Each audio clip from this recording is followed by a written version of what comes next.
who's manager of Cheatham WMA, and he's going to give us a presentation of all the good things going on at Cheatham.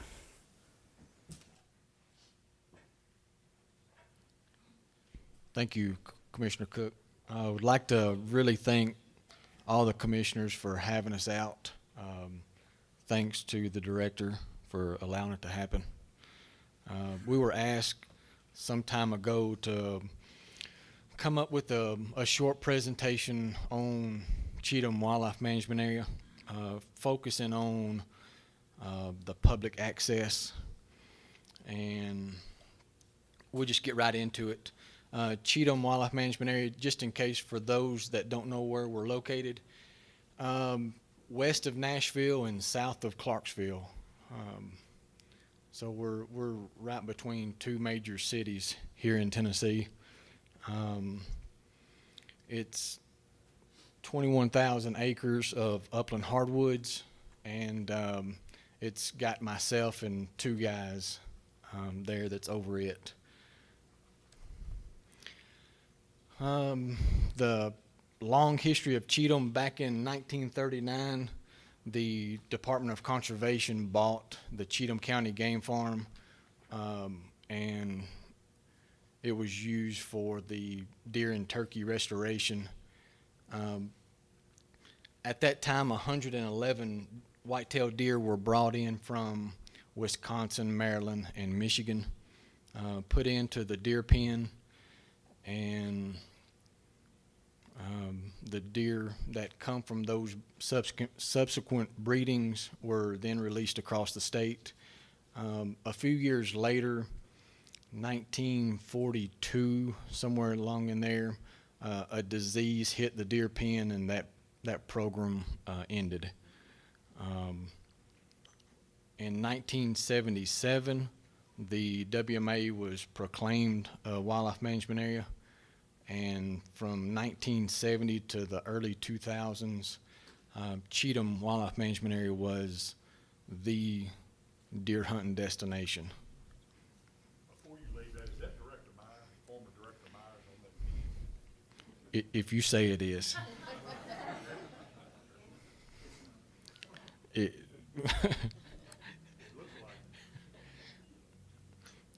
they're on the management area. It's primarily managed for deer, turkey, and small game. We have about 200-ish acres of food plots, row crops. Then there's some cool season annuals that's planted. We just now finished up planting some of them. A lot of the fallow fields are, we used prescribed fire to keep them set back, and we have a traditional forestry program there on Cheatham. With that said, we've got a guy in the audience. Don't want to embarrass him, but I'll call him out. He's the first forester there on Cheatham. Was there several years, Mr. John Gregory. So when questions come up about that, John, you just take the floor. The access for the hunters, it kind of goes in along, it's kind of split up into whatever season's open at the time. Our turkey season, turkey hunters love to start hunting just as soon as they get out of the vehicle. So we have, let me back up. On Cheatham, we have about 69 miles of roads.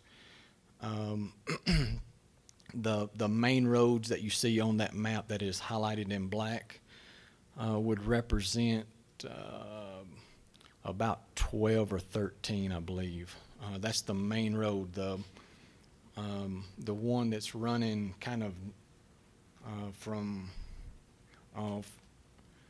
at the top of the area there, that's a public road. We don't maintain it, but the one that's going the length of the area, that's the main headquarters road. It's about 7 miles.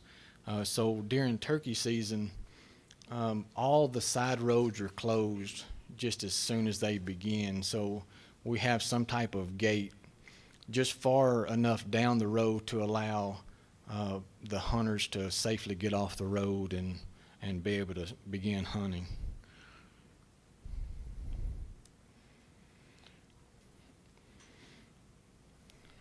Just briefly looking at the annual turkey harvest from 2008 to 2017, we have a pretty steady harvest. That will take us back to just after it was opened up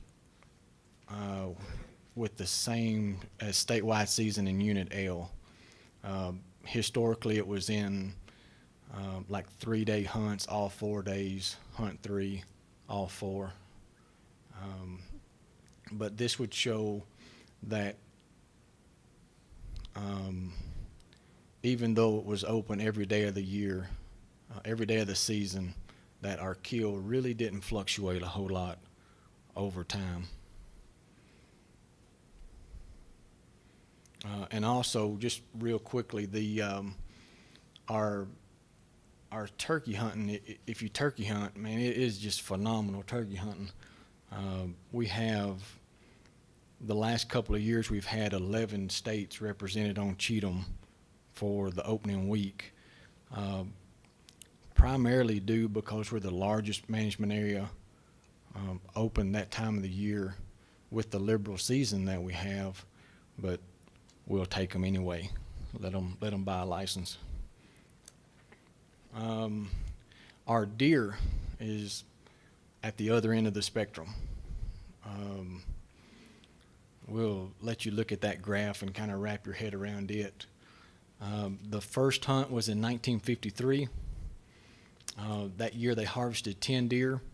In 1960, we broke 100 deer, the benchmark. And in 1992, our harvest peaked at 809 deer. Then in 2007, we all know what happened, and we're still suffering from those effects. 2007, the EHD outbreak just decimated the deer population on Cheatham. The bar graph is kind of spaced out, but if it showed the annual harvest from 2000, or it go back to 2004 to today, it would be a steadily downward trend. This next slide would show the way the roads are set up during the deer seasons. We have a dozen or so longer roads that we'll open up about halfway, and the biggest complaint, besides not seeing any deer, were vehicles constantly driving out out our side roads during deer season. And so 3 or 4 years ago, we decided just to go ahead and block some of them off, and ever since then, that's been the number one compliment on the area is the quality of the hunt has improved. They may not see the deer they want to see, but the time they get to spend in the tree is so much better.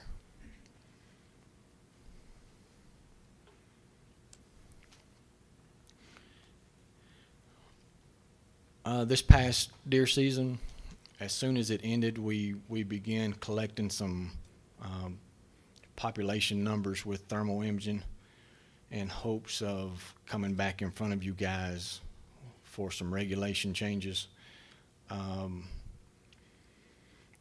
The way the thermal imaging went, it went from 4 nights in February, March, and 4 nights in July and August. And I would drive all the roads on Cheatham with the thermal imager, and we would just count deer. And these are the numbers here. If you kind of do the math, we spent 16 nights and we saw 100 deer. Now that doesn't sound too good, but there's some deficiencies in that surveying technique as well. But We probably should have seen more than 100. But anyway, we break down the numbers. The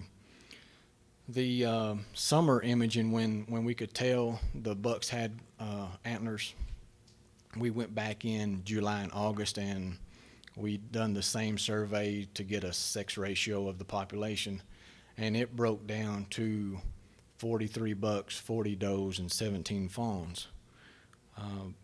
What we saw was really good buck-doe ratio, and this was the first year that we've seen the fawn recruitment be this level in a long time.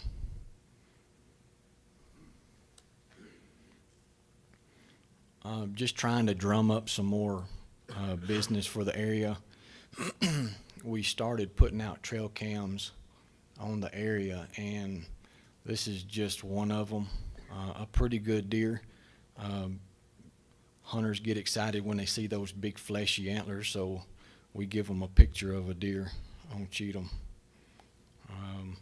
I think the big thing to take away from it, as soon as that picture was posted, it goes back to I'm so far from being tech savvy, but when this picture was posted, it was almost instantly 22,000 people shared it or whatever they done.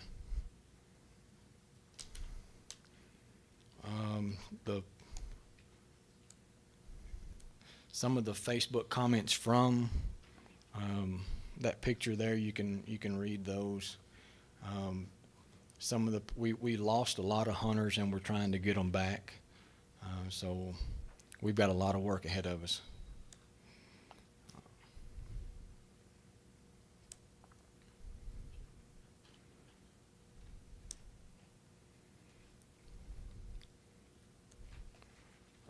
Some concluding thoughts on Cheatham.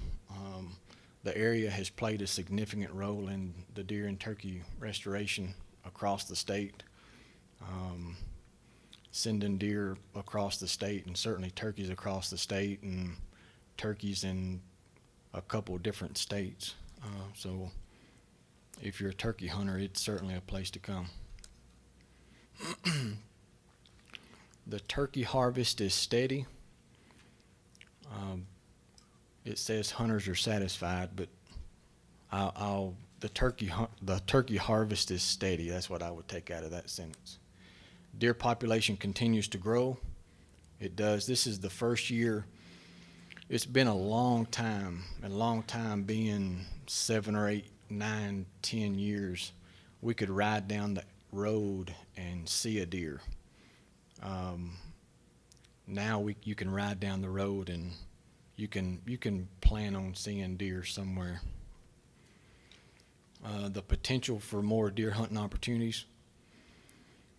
Yeah, we could provide. We have a great opportunity for the deer hunting public.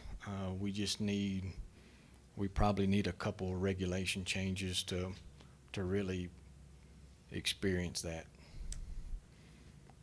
And going forward, we'll still continue to play a significant role in deer and turkey management. And hopefully, we're certainly located in the right spot. We're large enough. We ought to be the beacon WMA for TWRA. With that said, that ends the slide presentation. Well, thank you, Eric.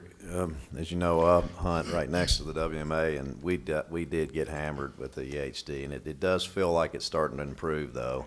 And so hopefully we'll see some better numbers here soon. But you mentioned several times some of the things that might help to improve the things on WMA. What would be some of those things?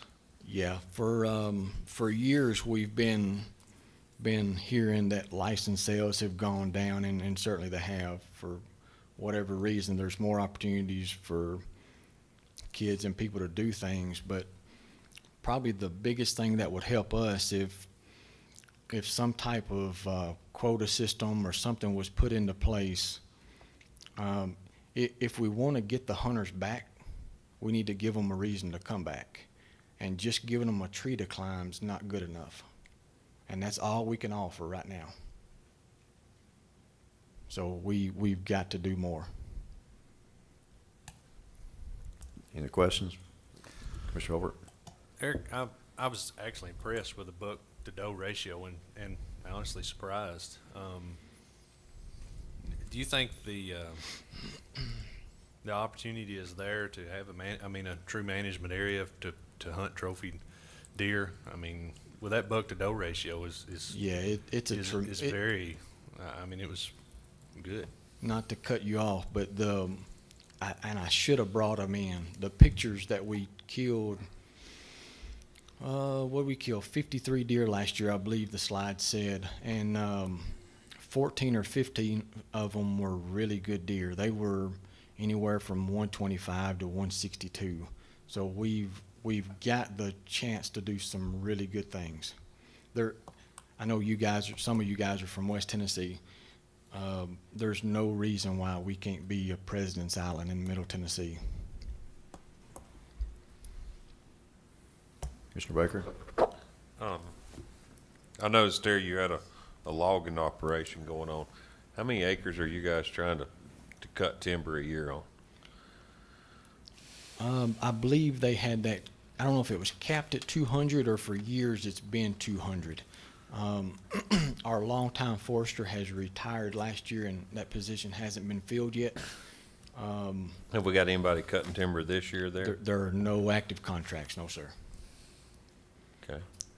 Do you feel like, I know from where I come from, when we cut timber, we have a lot of old growth stuff. So whenever we cut timber, that's like a magnet for wildlife in our area where I come from in the mountains.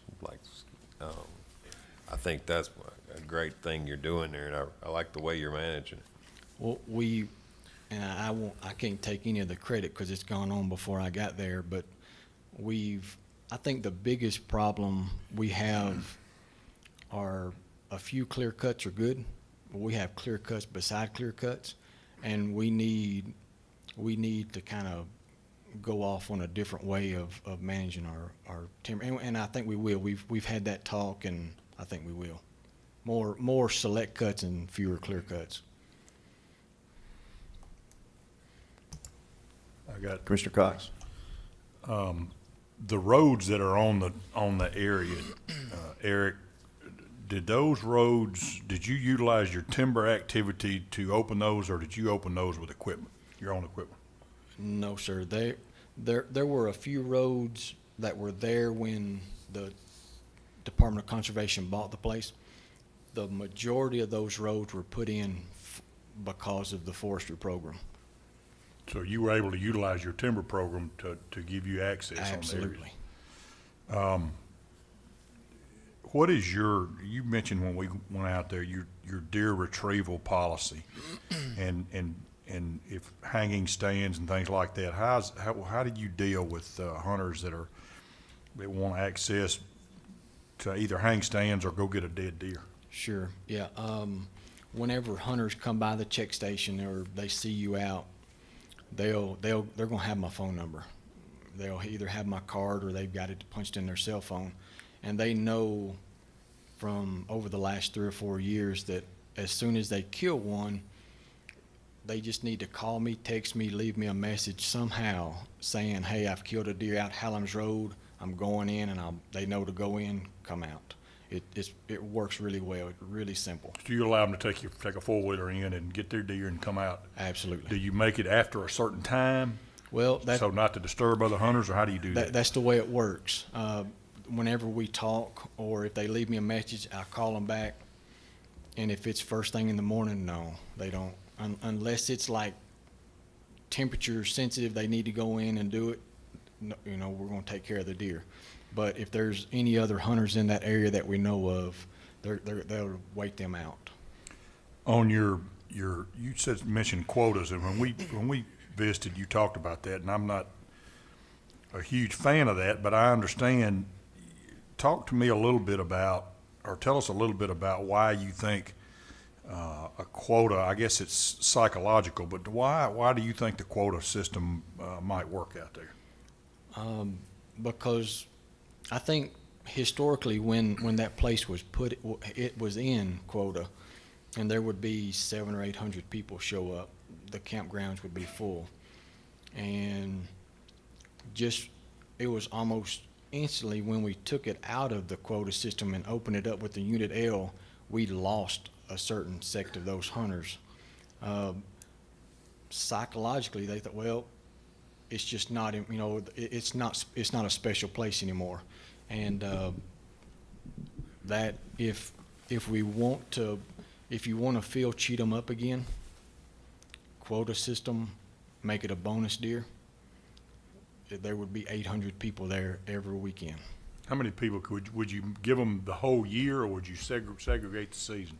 It would probably be much like the other quota hunts, probably whatever it is, 6 or 7 different hunts throughout the season. I think historically it had an open archery hunt of 2 weeks, and then it started.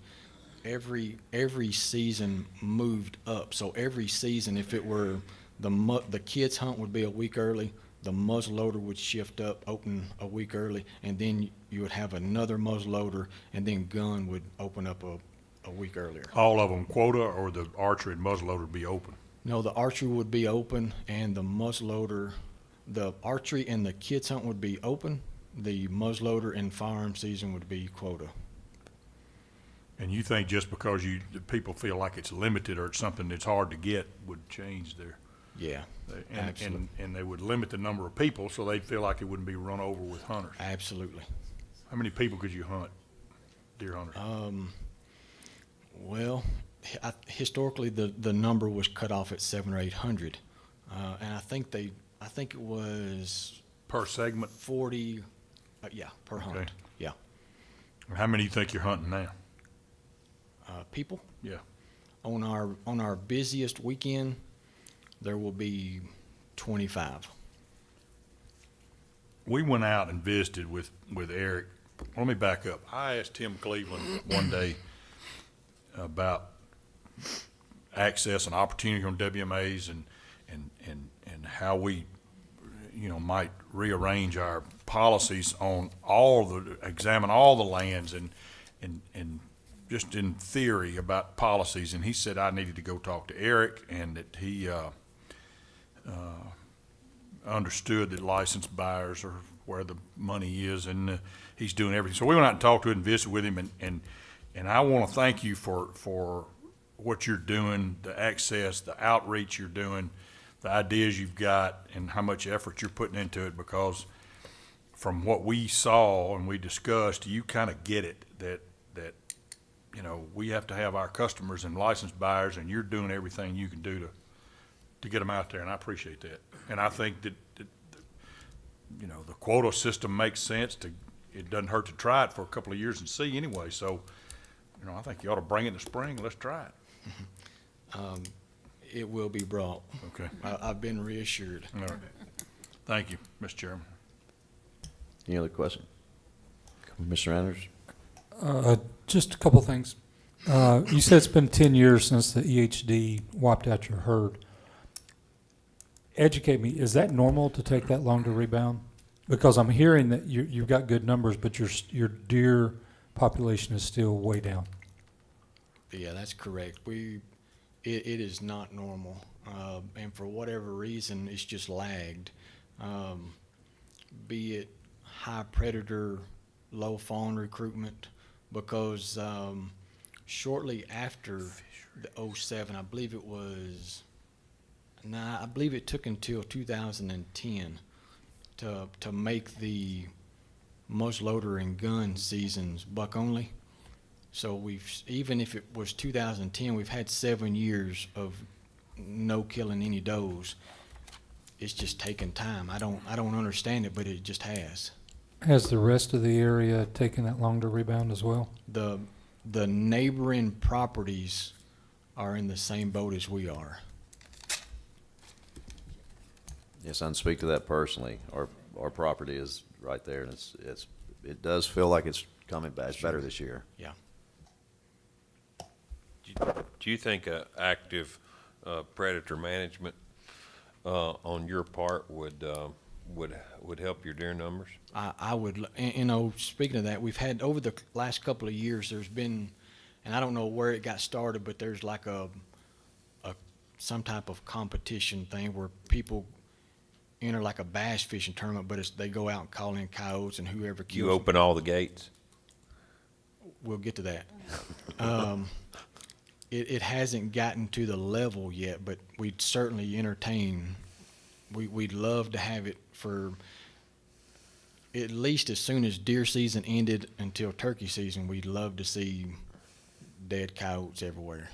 Maybe you can have an event and give out a Cheatham trophy to whoever brings the most to you on a weekend or something. Y'all fund it and we'll have it. We'll fund it. Any other questions? Eric, thank you very much. Great presentation. Appreciate what you're doing. Madam Chairman, that completes the Wildlife Committee. Thank you very much, and thank you very much, Eric. We'll move now to the Fisheries Management Committee. Chairman King. Thank you, Madam Chairman. We'd like to recognize Chief Frank Fisk, please. Thank you, Madam Chairman. Let's see here. I believe we're starting with the Commercial Fish Proclamation. And so, bringing to the Fisheries Committee Proclamation 1710, statewide proclamation on commercial taking of fish and mussels. And we have a couple changes. One's new from last month even. Currently, the Mississippi River is closed to commercial fishing from the Mississippi state line to River Mile 745. This is in conjunction with TDEC's closure for contaminants. The current proclamation refers to the upstream tip of Hickman Bar as a landmark for this River Mile 745, and that's just not accurate, and it's probably been getting more inaccurate over time because the north end of the island is growing with aggregating sand. So we'd just like to strike that reference to the Hickman Bar and let people use the current technology to find river miles on their GPS systems, on their other navigation. This issue was brought last month. We wanted to recommend the opening of a few private waters to the commercial harvest, or open a few private waters to commercial harvest of Asian carp. And you know, these rivers the Mississippi River is full of Asian carp, and they do periodically make their way into some of the inland lakes during floods. And the recommendation is to allow commercial harvest of black, silver, and bighead carp specifically from Open and Chisholm Lakes. Both are in Lauderdale County. This would be with permission of the landowner or an association of landowners. And the commercial fishers would be restricted to gill nets, and they'd tend those nets while they're fishing them, as a lot of them do for carp anyway. These two lakes were selected because these areas had owners that reached out to us and said they would like to have this opportunity for commercial fishermen. At the last commission meeting, we discussed whether or not we should open more private waters. And we considered that more, but we still like to hold to this recommendation. We want to have named water bodies in our proclamation. We only want to name names of places where the public is interested, or the private landowners have reached out to us. We don't want to put a bullseye on somebody's private lake and say maybe someone could go fish there. So for those reasons, we'd like to stay with this recommendation. A second recommendation as part of this for Asian carp was to open some of TWRA managed lands, Willow Chute and Rhodes Lake in Moss Island, WMA. And again, these would be restricted to gill nets and would be attended by the commercial fishermen at all times. So that concludes the amendments, or the proposed proclamations 1710. The rest of the proclamation would remain unchanged. Okay, is there any questions or comments from the committee members? Fisheries?